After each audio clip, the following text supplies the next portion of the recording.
রমজান মাসে নিত্যপণ্যের উচ্চ মূল্যের মাঝে কিশোরগঞ্জে নামমাত্র টাকায় দুধ বিক্রি করে এক অনন্য নজির স্থাপন করেছে জেসি অ্যাগ্রো ফার্ম। গত ৫ বছর ধরে পবিত্র রমজান মাসে সাধারণ মানুষের পাশে দাঁড়াচ্ছে প্রতিষ্ঠানটি, যা জেলা জুড়ে প্রশংসিত হচ্ছে। নিম্ন আয়ের মানুষের কথা চিন্তা করে রমজান মাস জুড়ে মাত্র ১০ টাকা কেজি দরে দুধ বিক্রি করে মানবিকতার নজির স্থাপন করেছে করিমগঞ্জ উপজেলার নিয়ামতপুর রৌহা গ্রামে অবস্থিত এই অ্যাগ্রো ফার্মটি।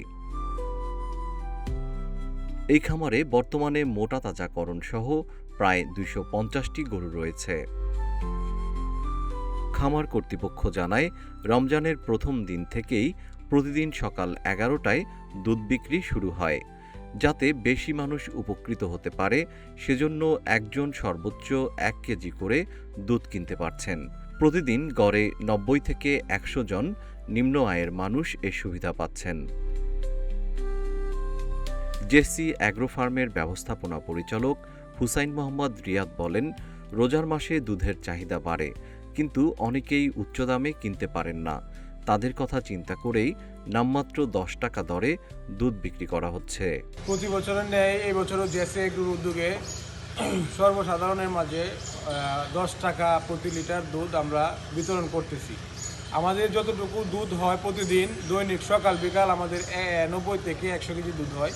সেই ৯০ থেকে ১০০ কেজি দুধ সকল দুধে আমরা সাধারণ মানুষের মাঝে বিতরণ করতেছি। স্থানীয় এলাকা ছাড়াও আশপাশের বিভিন্ন গ্রাম থেকে মানুষ এসে দুধ সংগ্রহ করছেন। বর্তমানে বাজারে প্রতি লিটার দুধ ১০০ থেকে ১২০ টাকায় বিক্রি হচ্ছে। সেই তুলনায় ১০ টাকায় দুধ পাওয়া অনেক পরিবারের জন্য আশীর্বাদ হয়ে এসেছে। ১০ টাকা কেজি দুধ নেই, রোজার মনে হয় অনেক উপকার হয়। বাজারও ১০০ টাকা কেজি, এসব বেলায় আমরা দোয়ার করি। আমরা প্রতি বছর এই রমজান মাসে বাজারে ১০০ টাকা কেজি দুধ, আর আমরা ১০ টাকা কেজি দুধ নিয়ে আমরা খাই। যারা কাজ কাম করি সবারই ১০০ টাকা ১০ টাকা কেজি দুধ দেয়। আমরা ১০ টাকা কেজি দুধ এনে পাই। আমরা একটু স্বাস্থ্য ভালো গরিব মানুষ রমজানের মাঝে খাইলাম। এটা অত্যন্ত একটা ফজিলতের ব্যাপার। রমজানের দিন মানুষ অত্যন্ত খুশি তার এই উদ্যোগ। রমজানের শেষ দিন পর্যন্ত এই স্বল্প মূল্যে দুধ বিক্রির কার্যক্রম চলবে। জিএম শিহাব, রূপালী বাংলাদেশ।